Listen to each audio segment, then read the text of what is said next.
Jai Siya Ram. Today we are going to talk about food. We do this naturally from childhood. But today's day and age is full of challenges. We don't know what to eat often. We are being bombarded with different ideas. Some people turn around and say, you should have lots of lentils. And then some people say they contain, phytic acid and so on. What do you do? Some people say don't have too many sugary things, then banana can raise your sugar, and so on and so forth.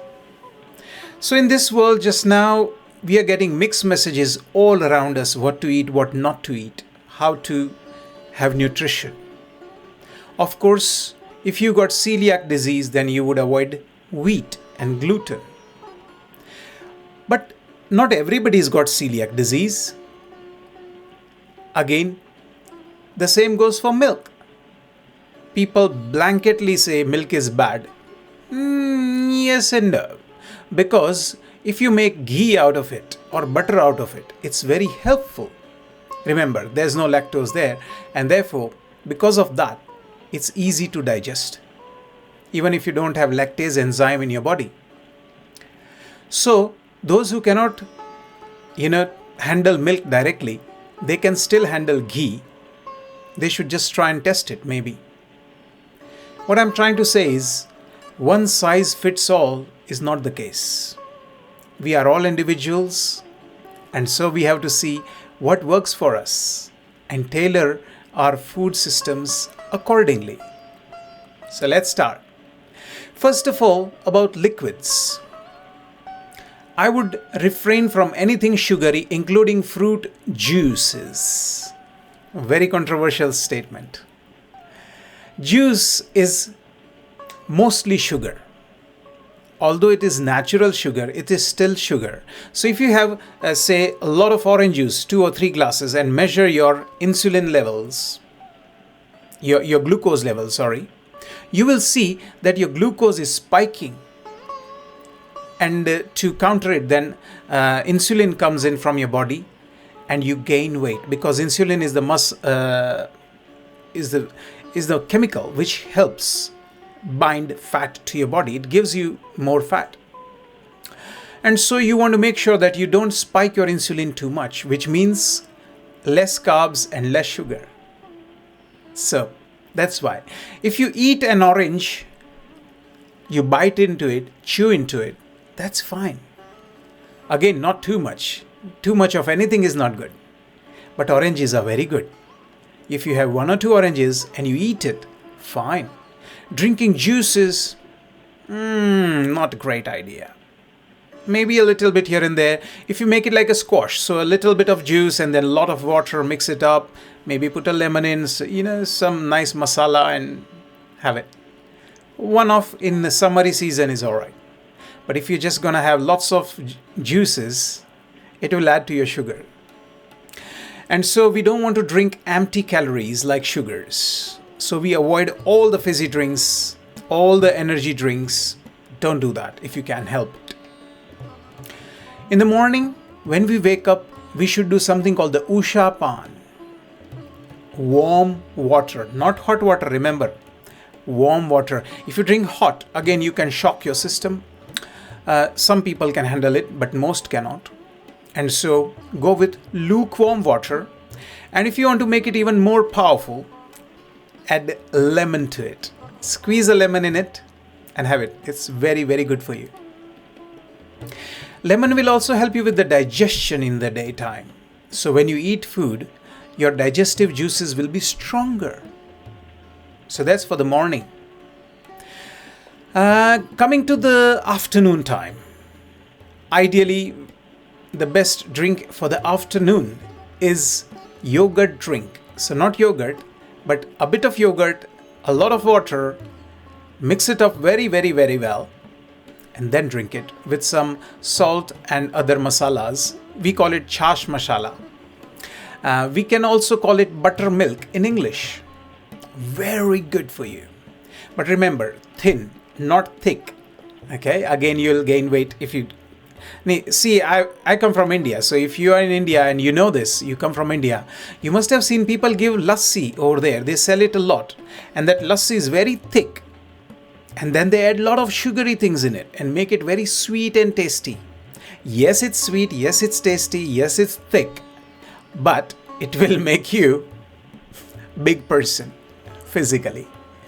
So what you want is very light amount, in the sense a bit of yogurt, a lot of water, churn it. I would say at least 7 minutes, if not more.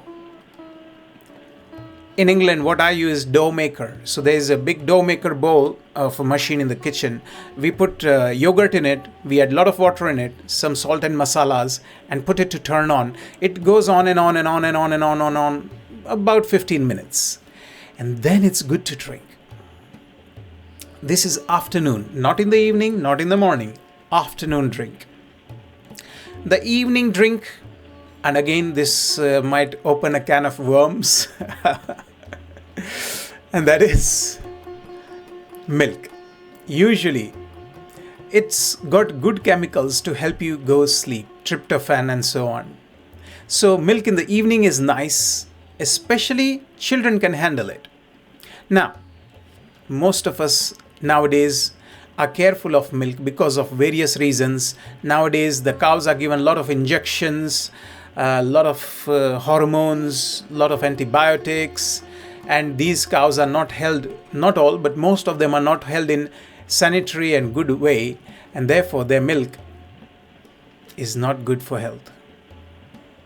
So, if you have organic, very healthy, grass-fed, healthy cow's milk in the evening and you can handle it and you're happy for it, go for it. Otherwise, you can skip that. Okay, so that's the liquids about the day. Meals wise, I believe that if you are a healthy person and you are working very hard physically like a farmer or a physical person, working very, very physically hard, then you need 3 meals maybe. In the morning, breakfast, lunch and dinner. But if you got a sit down life, sitting in the sofa, going to the car, sitting in the car for hours, then going on your desk, again sitting on your chair in the office, coming back again on the sofa, 3 meals will make you big person again. So you don't want to do that. If that's the case, your life is much more sedentary, then 2 or 1 meal. And you can decide this. Best thing would be take a doctor's advice if you can.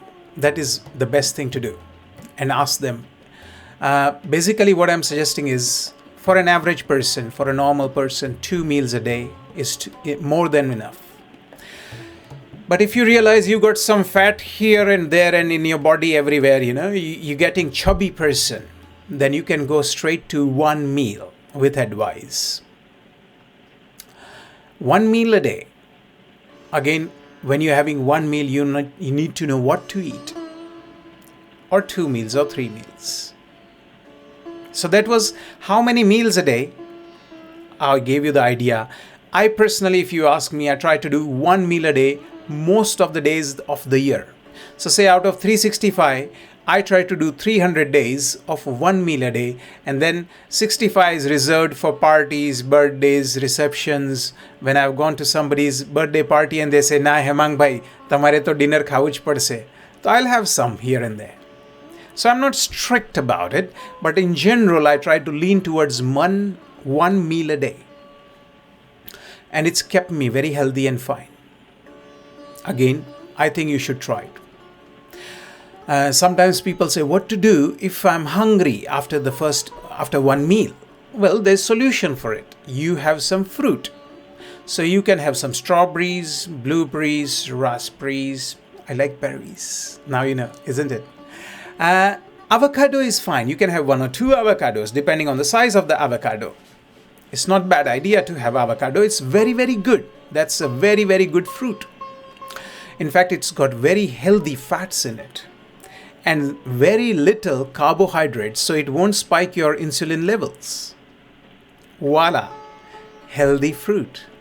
But on the opposite side, if you eat sugary, sweet fruits like bananas, very ripe bananas, grapes, if you have lots of those, you will spike your insulin and your sugar levels will go up and it's not good for you to do that too much. Once in a while is okay. So banana and any sweet fruits, very sweet fruits, you need to reduce the portion sizes of them. So that's one meal. Now what to eat? I highly recommend rice and dal. That should be part of your daily routine. Dals can be the moong dal, the black dal, the masoor dal. The best of the dals, of all the dals, do you know which one's that? Moong dal. Moong dal, the green lentil. Very, very, very good for you. The answer is in the color, green lentils.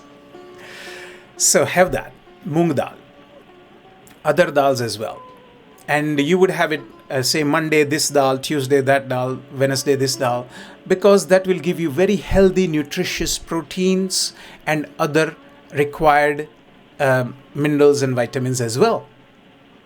And you have to add rice with it. But rice, if you eat directly, it's pure sugar in a sense, in my eyes. What I'm trying to say is it's full of carbs. So it will again try to spike your sugar levels. And therefore, we have a solution for that. We still have rice, but do vaghar on it. So we take some jeera, put it in the ghee or coconut oil, let it split in heat.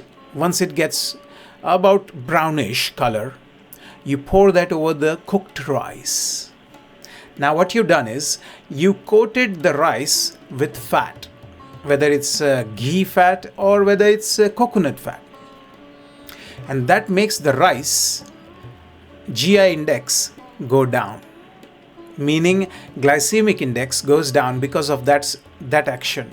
And now that sugary spike which you were going to get after eating rice will not go like that, it will go on a plateau. Again, you can control portion sizes. So with rice, have dal, and shak is very necessary.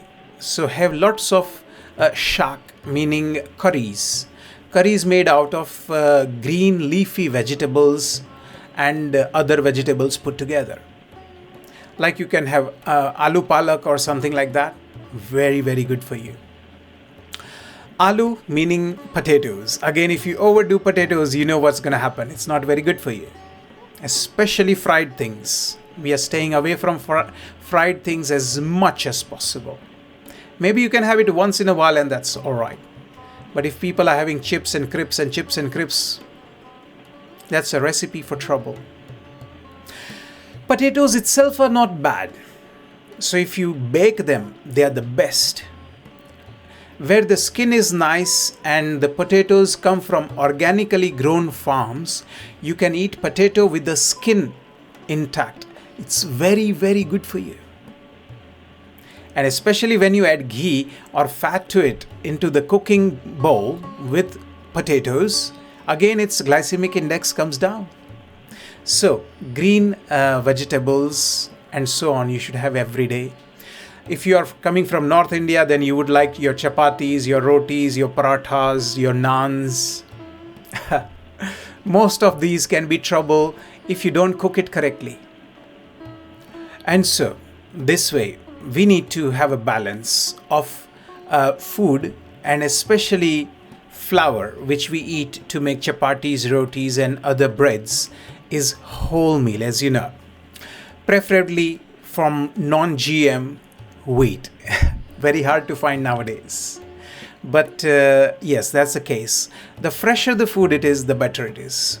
There is another strict guideline for healthy food if you want, and that is, you should only eat your meal once it's cooked in the window of 1.5 hours. So say for example, you cooked your meal at 12 o'clock, you should finish and eat by 1:30. If you eat in the later part of the day, then what you have done basically is you've allowed it to sit around and it starts to go off. Basically, if you leave the food on for a long time, for a day or two, you'll see visually it's gone off.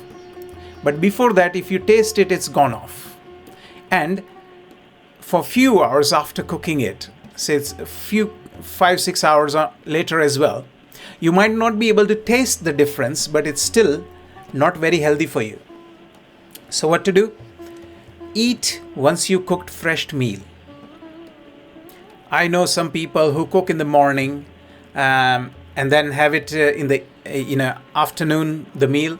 Then in the evening they have the same cooked meal, and they put the rest, whatever's left, in the fridge. Next day they bring it out and blast it in the microwave. Oh God, that is too bad. Please don't do that. It's very, very bad for you. So freshness of your meal is utmost important.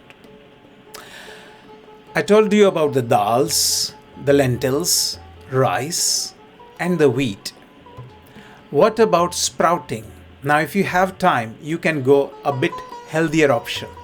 You can take these lentils, soak it, maybe Google it. It will tell you online, you can find out how to sprout the seeds.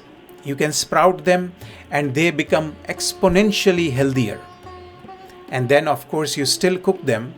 Maybe light cook them, not heavy cook them, not too much cooking, but to make it soft enough so your digestion is okay. Your digestive powers don't get into trouble. If you do that, then it will help you immensely, and sprouted grains are very, very, very good for your health. So do that way. Now, I often get another question, and that is about tinned foods, the food that are in the tins, in the cans.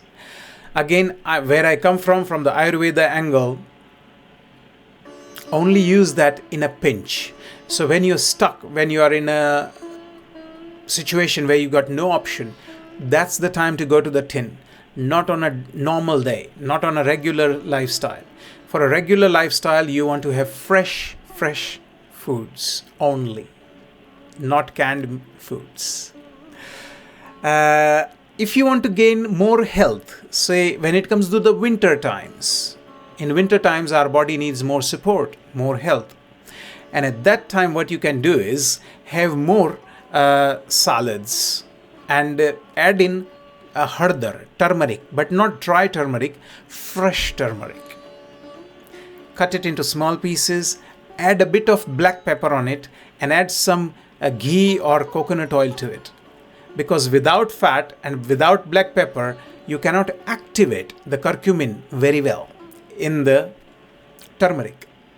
So if you start salads every day, they are going to change your lifestyle in a big way. A, you'll lose extra weight. B, you'll feel more energized and healthier, and you'll have more energy. And C, your skin will look better. So salads every day. Now people do ask when to eat salads. I say use it as starters. So have a big bowl of salad. Wait for a little while once you are still hungry after that. Then have your cooked meal. Magical. And if you do that once a day only, you will see you'll be much more energetic. I have seen some people who, when they start on this kind of diet, they feel 10 to 15 years younger in their life. So it's phenomenally good. Oils wise, again there is a question people do ask, and that is which oils to cook for, which oils to dressings and for. Cooking wise, I only recommend 2 oils, coconut oil and ghee to cook, to heat it up. Anything else, preferably you don't heat up. Drizzling wise, so what do you put as fat in the salads and things like that? For that, where you're not going to heat up, olive oil and sesame seed oil is one of the best options. Add that. It will be very good for you. And the next question is about fruits. There are lots and lots of fruits out there. Use your wise understanding. Have less fruits which are sugary, very sweet. Have more khata mita fruits. a bit like blackberry, blueberry, strawberry, raspberries. They are very colorful, they are very tasty, and at the same time they are tangy, some of them, and they don't have too much sugars in them. Finally, I would say you should have at least 7 different colors of food every day. So as you might see, yeah, apples, pears, bananas. In moderation, you can have everything. So say half a banana, half an apple for yourself, half for the other family member, and then you have other fruits as well. As I said, in the berries and so on, you can have avocados. A bit of pineapple is good, but not a whole big pineapple because it can be very sweet. Coconut is very good. So if you are still hungry after one meal a day and you still want some food, go for coconut. Break a coconut open, take the inner bit, that white chunk, and chew on it. It will be very good for your body and health, and it won't gain you any weight so much. So there you have it, 7 colors a day. If you have 7 colorful foods, different colors, and stay away from ultra processed foods, the foods that you buy in the packets, stay away from them. Have freshly cooked meals and fresh fruits and vegetables, and you'll be very, very happy. Again, as I say, if you can do 1 meal a day, it is going to be very helpful. Again, I recommend, because everybody has different health situations, you might want to first take advice from your medical practitioner. With that, I bless you and wish you well a very healthy life. God bless.